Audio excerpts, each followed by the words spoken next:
chosen the exact right time to do this. Thank you.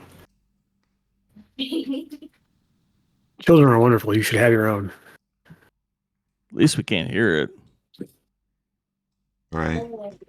Discord's excellent. That's why I like using it, even if it's wonky sometimes. Oh, is that loud ass metal gate that we used to hear every week? I don't know. Is it?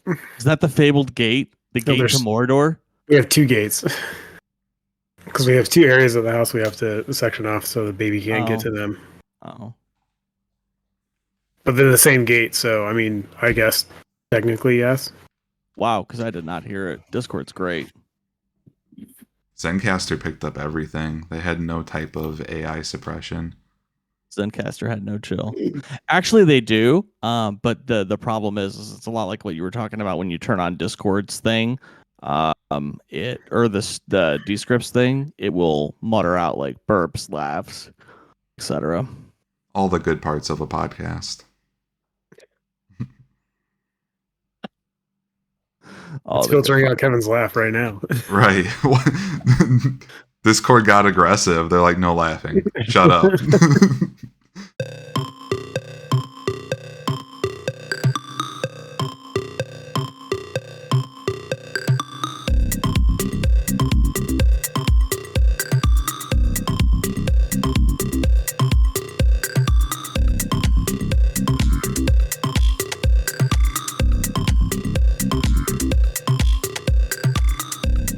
Good morning, good afternoon, and good evening, wherever you're tuning in from across the country and around the world. This is the Life Midwest Podcast. Why did I look so confused as I said that? Well, you should be confused too. Why are you listening to this? I'm your host, Kevin Palmer. We got our tight correspondent, Wes Shirley, down there. Howdy. And joining us from the other side of the country, Seattle's best. I don't have anything for you this week. Seattle's best, but I don't mean the coffee. Lenny Wells. I don't understand why you're questioning why our listeners are actually listening to this. That's not a good look. We want people to do that. That's the point. You know what's funny? What I take it from is Craig Ferguson used to always do it. His entire monologue was just shitting on his own show, and I loved it. And I just feel like if I take that and run with it, then we'll have our own. We can make it our own thing now that now that old Craigie's moved on to other things. He does some game show now. Yeah, really? And it's bad. It's like on Fox, like in like the middle of the day. Yeah, he's not bad. The game's bad. Yes, he should have stuck to the late night. Yeah, or like got picked up the same way John Oliver did at HBO to do like a different show. I know. I used to. I almost said tape. I used to tape it and watch and eat my Pepperidge Farm Manilas and Milanos. They're called, not Manilas. Nilla wafers.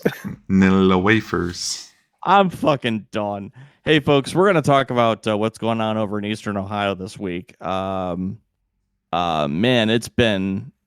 That is talking about shitting on your own show. That's been a thing. Well, this is the Life Midwest, so it's very appropriate. Yes, yeah. You know what bothers me, and I'm gonna shoot it over to Lenny for a quick synopsis. If you're not familiar with the situation, I kind of want to operate under the assumption that you already know what's happening or what has happened, because we're not a news podcast, we're a current events podcast, and the difference is that you discuss something that you already are familiar with happening. The thing is, for me, is the lack of response to it, and I don't want to say cover up, but just we don't want anyone to panic, as Lenny has coined the phrase of the show, we live in a society where we don't want people to panic. And I think, at what point does that become something where it's just, you're not hiding something for the greater good, you're hiding something because it's actually dangerous and going to impact people, when you have dead fish turning up, dead animals, this big eerie black circle above the town of East Palestine. I don't know. Lenny, give us the breakdown of what happened. Just a quick one. Sure. About 2 weeks ago, by now, I think, we're like a day, 12? Anyway, since the initial, a very long train was going through East Palestine, Ohio, that was carrying a myriad of chemicals, and I am going to trip over myself again because I didn't plan very well. Anyways, a Norfolk Southern train that was carrying a whole bunch of train cars with a bunch of toxic chemicals, including vinyl chloride, and just like a bunch of other disgusting chemicals that will kill you. It derailed in the town of East Palestine. There was a fire, which caused some explosions.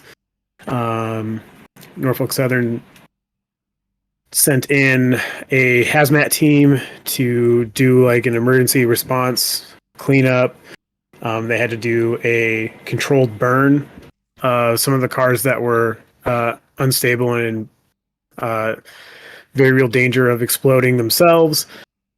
And since then, while the government, the state government of Ohio and Norfolk Southern has said that the area is now safe to re-inhabit, a lot of secondhand accounts, or even firsthand accounts, but a lot of circumstantial evidence is coming around on social media.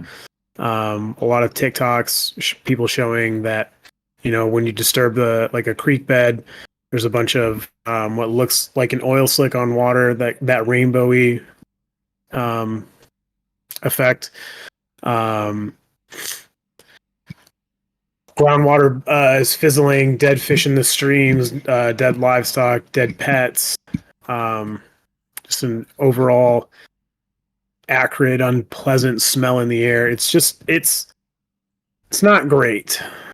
There's a lot of horrible shit going on there. So that's kind of where we're at right now. Well, I guess where we're at right now is that supposedly, according to the powers that be, the immediate danger is past. But the everyday guy, girl, whatever, people are finding very concerning things in their backyards, essentially. So, and that's where we are at. And it's not as if it's not bad enough in Ohio, where all we really have is corn and Amish made furniture. And ethanol, I guess, which is technically corn. But hey, look, whoopie pies are amazing, and continue. I'm just saying we didn't need this on top of like what is all like this is like it used to be Ohio is for lovers, and now it's My Chemical Romance. Okay. Well, it used to be that the Cleveland River was on fire, and now it's a town on the Pennsylvania border. Yeah. Wes, you got one? Down in Ohio, swag like Ohio. I don't know. Only in Ohio memes. Yeah, when only in Ohio memes become reality. Right.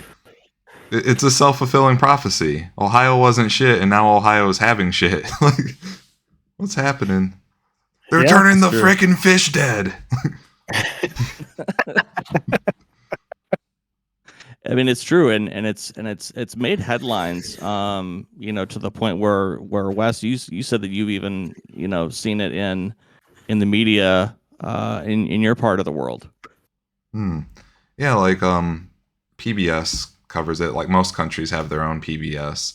I've seen it NPR. They're still United States, but they're online, and it's kind of a messed up event that the rest of the world's talking a little bit more than the U.S. is talking about. They're like, the hell is going on over there? And then there's also the steel refinery that blew up in Bedford, just south of Cleveland. Yeah, speaking of the Cleveland River being on fire, they blew up a steel plant. That one immediately killed people in injured people. I'm not sure how many people have died. At least one was confirmed when I read it, but Ohio blowing up. And I don't mean in a good way. Oh, yeah. Yeah, it's not great.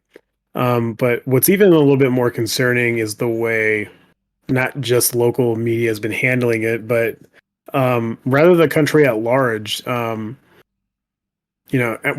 As I was kind of talking about in the synopsis there, that a lot of like what we're seeing and the information coming out is all like coming from social media, right? And individual experiences as opposed to like on the ground reporting. There was that one story of a reporter who was arrested um, at a press conference that Governor Mike DeWine was having, like in like the immediate like hours up to like the like next day when this was going on. But I've also seen reports of reporters being arrested just going to East Palestine itself, and not even like in the immediate crash area, just trying to get to the town. And we're just hearing a lot of all clears. At least that's what I hear out here on the West Coast from mainstream media, if they even talk about it. So, Kevin, what's your experience been? As far as like local news or just in the area? Since I mean I know it's like what like a 4-hour drive, 3-hour drive from kind of where we grew up, but what's being said about it back home? Yeah, it's about a 3 hour drive. I would say, as far as what's being said about it back home, is there's a lot of people who are trying to make light of a situation that is obviously kind of scary. Um, because again, when you have media getting arrested, when you have all clears, but dead fish and animals are still turning up, it's just. And then you have this article from a local Toledo affiliate, W2L11, says, "What if a train carrying hazardous materials derailed in Toledo?" As far as like talking about the special operation unit and how it would respond to an incident involving hazardous materials, like the one in East Palestine, Ohio, on February 3rd. It's just.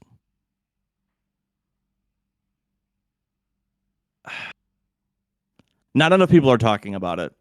I think you would think more people are talking about it, more people would be concerned. But you have so many people who buy into the media and how lax the media has been about it, that they're just da da da da da.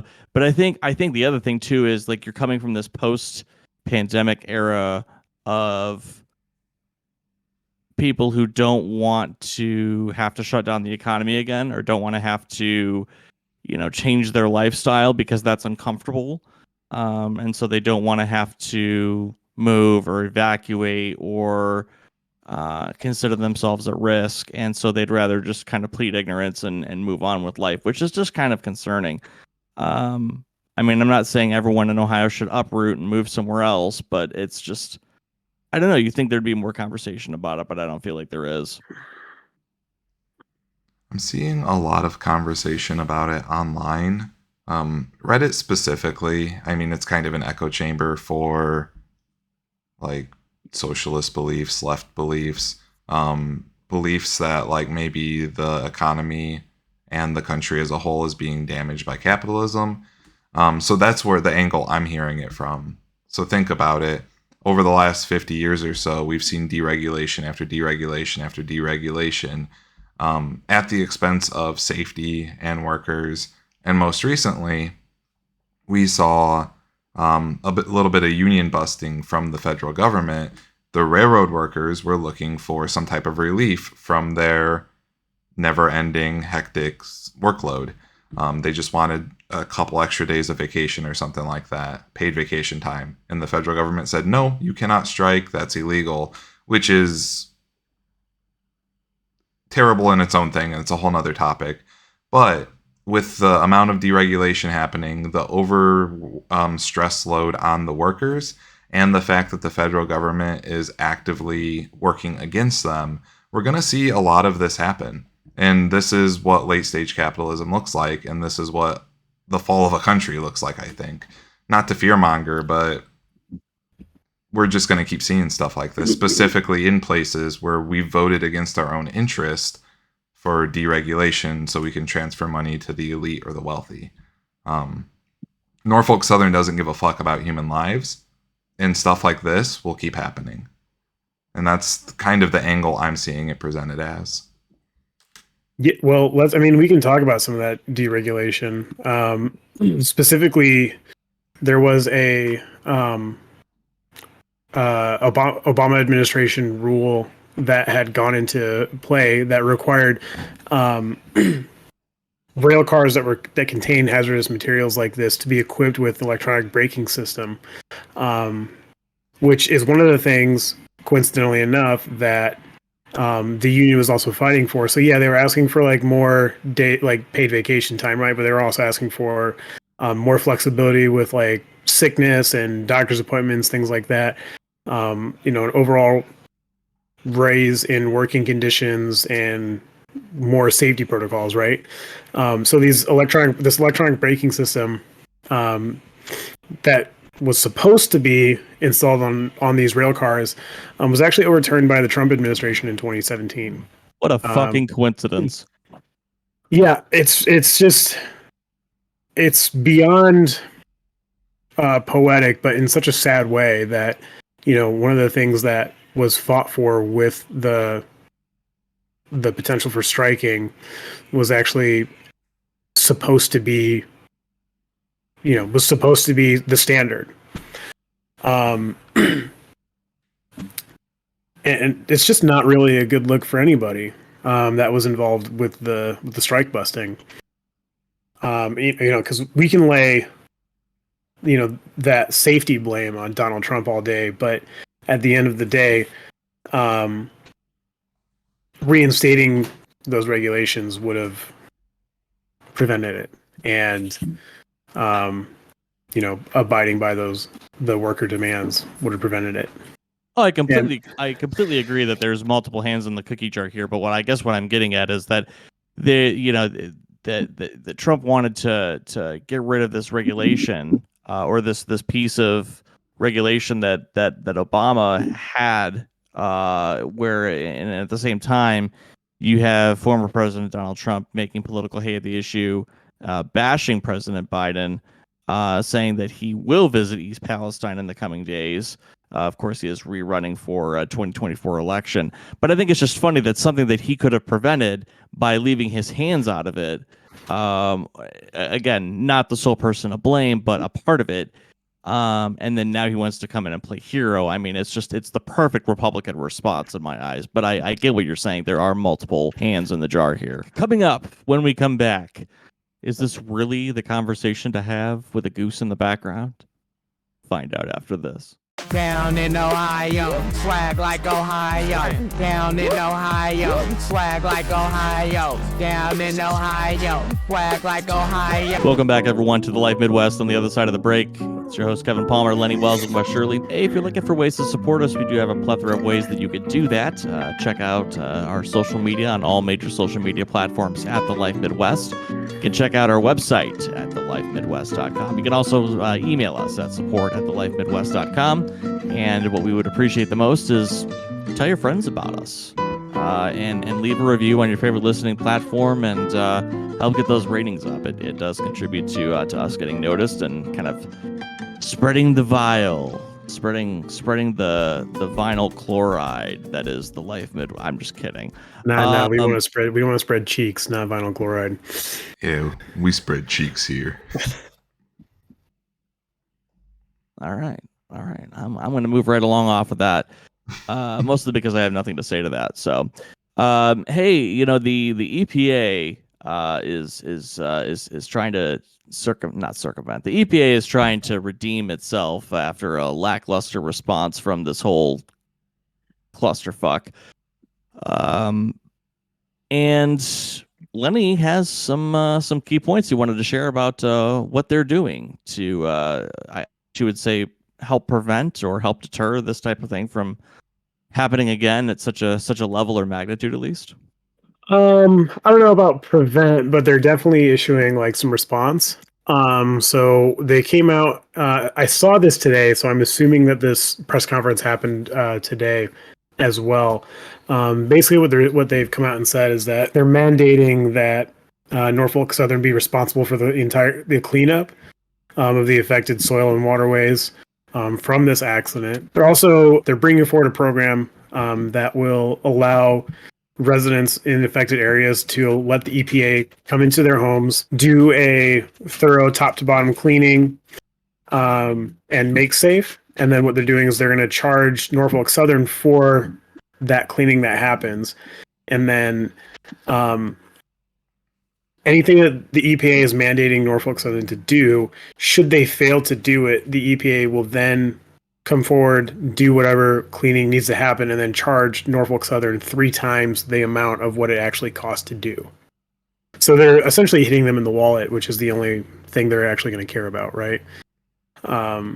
Especially when Norfolk Southern bought back like $216 billion worth of stock this past year, just to drive its stock price even higher. So it's the only thing that they're going to give a shit about, kind of like Wes was talking about earlier. Record profits, can't afford breaks. Yeah. Yeah. So, I mean, I think it's a great first step. And I hope it's not the only thing that the APA and the federal government's response is to this. Not holding my breath, though. And why do we think it took the other thing was it took FEMA about 2 weeks to respond to this. Any thoughts as to why Yeah, the delay? so that, as I understand the way response aid works, lays solely at the feet of Governor DeWine. In order for a lot of emergency funds to be freed up for use, is that a state of emergency needs to be declared, and that, to my knowledge, has yet to happen, and because it hasn't so far, probably won't ever happen. Having a state of emergency declared in the affected area, East Palestine and surrounding locales. I think it was like a 10-mile exclusion zone, essentially. It was. I know it was originally like a 3-mile evacuation, 3-mile radius evacuation zone that then got upgraded to, I think, 10 miles, and that may only have been for when they were doing the controlled burns. But regardless, that's what's kind of hanging up FEMA. In scenarios like this, there's only a limited amount that the federal government can do without, because of our federalist system, without the state government coming in and saying, okay, come in and do X, Y, and Z now. And that's just unfortunate. Just because I feel like we've had state of emergencies declared for far less significant things. Sure. Yeah. I don't know. I can't see any reason, like in my own mind, if seeing this huge black ominous cloud of death that's being seen from every plane in the sky that travels, within a spitting distance of Pittsburgh and Cleveland. They can see it. It's been picked up on satellite. It's been picked up on radar, like weather station radars, things like that. I don't understand how you could see, that ominous cloud of black death and not declare a state of emergency, honestly. So, shame on you, Governor DeWine. For shame. I don't even live there anymore. That's the fucked up part. But it's not all shame, folks. We have we have a lighter note that we want to touch on before we head to the shoutouts and close out the show this week. Ladies and gentlemen, Learning West with Ty. Oh my. So gotta think of a good one. I've only given like words that are like considered slang or like bad words mostly. And I want to continue that trend because that's who I am. Let's see here. I got a good one. So this is actually in the Northern Thai language, which is a bit different than like traditional Thai because it comes from like the Lana Kingdom, and they share a language close to like that of the country of Laos. Is that like the Kingdom of Lana Del Rey or something? Like, Yeah, it's everyone. You're gonna get canceled. Everyone tastes like Pepsi there.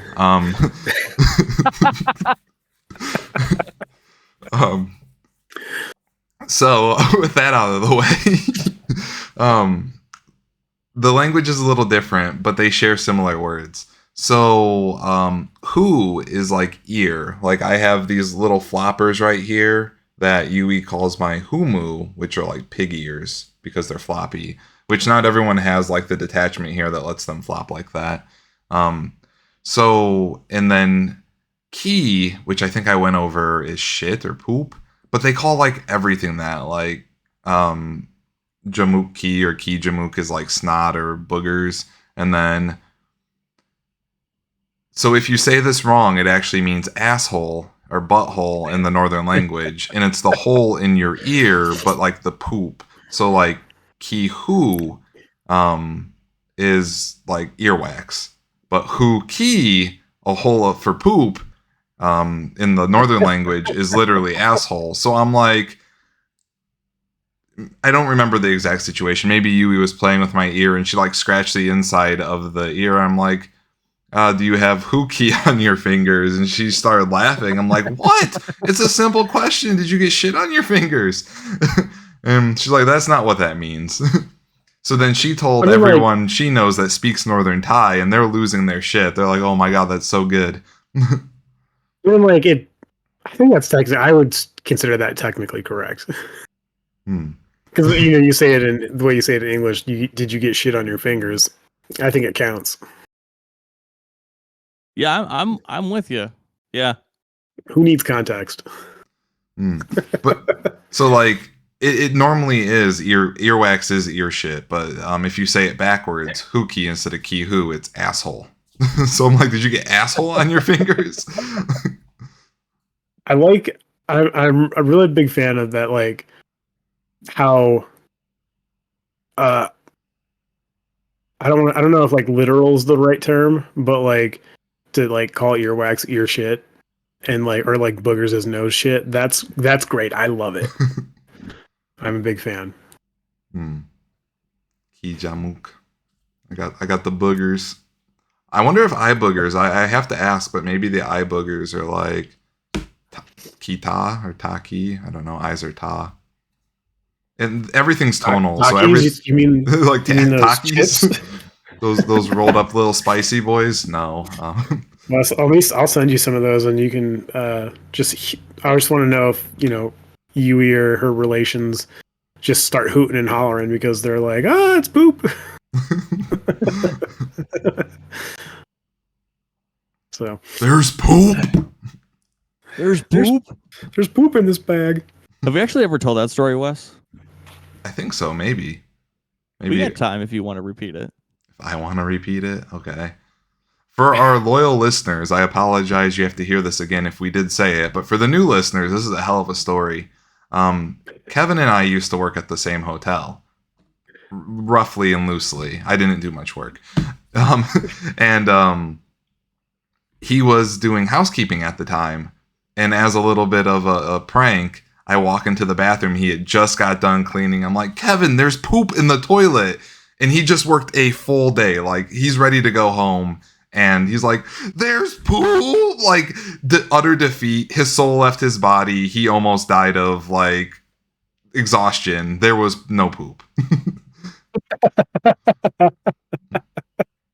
That's a pretty good story. I like that. It was the ultimate made you look. Yeah. Folks, it's been fun. It's been real. It's been real fun. Time to go to the shout outs. Lenny, I'm going to shoot it over to you to start it off this week. I'm going to shout out my wonderfully beautiful wife, Brittany, like I always do. She's flipping me off right now. Shout out to her for my awesome kids and having a killer butt. and also for trying to not interrupt the recording by crawling around. Anyways, I love you. Shout out to you guys for creating this thing we do, and anti shout out to Norfolk Southern. You guys suck. And then, just huge throbbing shout out to all the people of East Palestine and anybody else that's been affected by this train wreck, like literal train wreck. I didn't mean it to be a joke, but Throbbing shout Wes out. and I were immediately like, what's he gonna say? Where's he gonna go? yeah. Anyways, so shout out to you guys. I hope everything ends up being not shit. So, All right, Wes. Yeah, shout out to you two. Thanks for recording with me again on this episode. For those of our wonderful listeners, this is our second time recording this because I had a corrupted or bullshit, some type of messed up file. And they were able to pull together in like 12 hours time to do a whole nother episode. So shout out to you two. You guys are awesome. I'm no longer shitting my pants. Well, I guess I should check this one before I make that statement. Shout out to my beautiful wife, Yui, for teaching me all the terrible Thai. I love it. If she ever gets around to watching my stuff, her face is going to be so red. Shout out to the people of East Palestine. My heart really goes out to you. Money is not more important than human lives. And I think it's absolutely horrendous that because of deregulation and because of the government's lack of concern for human lives, that laws that in the past were written in blood now have to be written in blood again. I hope no one has the long-term effects that are possible from being exposed to vinyl chloride and other dangerous chemicals.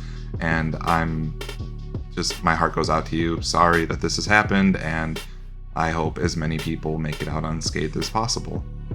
Shout out to anyone experiencing those types of conditions, anyone who's experiencing disasters because of government failures or business failures who are enabled by government failures. Anti-shout out to Norfolk Southern, anti-shout out to the Biden administration for fucking union busting. Are you serious? And shout out to I don't know. Shout out to mothers, because we do that here.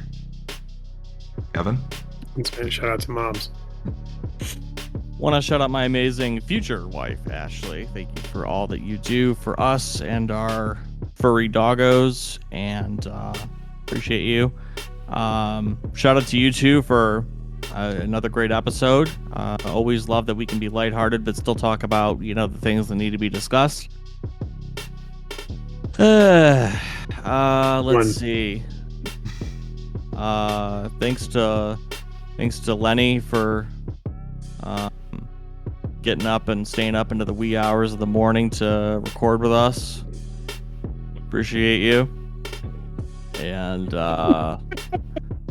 shout out to everyone in Northeast Ohio for dealing with, again, a failed, just another anecdote, another exhibit of a failing, system that fails to, like Wes said, value lives over money. It's just unfortunate. I hope we can do better and be better. Also want to shout out Craig Ferguson. Love you, bud. You're the real one. You're the truth. And I think that's where we're going to leave it at, folks. Don't forget to leave us a review on your favorite listening app. Again, reach out to us at support@thelifemidwest.com. Check out our website at thelifemidwest.com, or interact with our social media manager, Lenny, on all major social platforms at The Life Midwest. Folks, we will see you next Saturday and every Saturday here on the Life Midwest podcast. Take care, call your mom, tell someone you love them, and have a good one.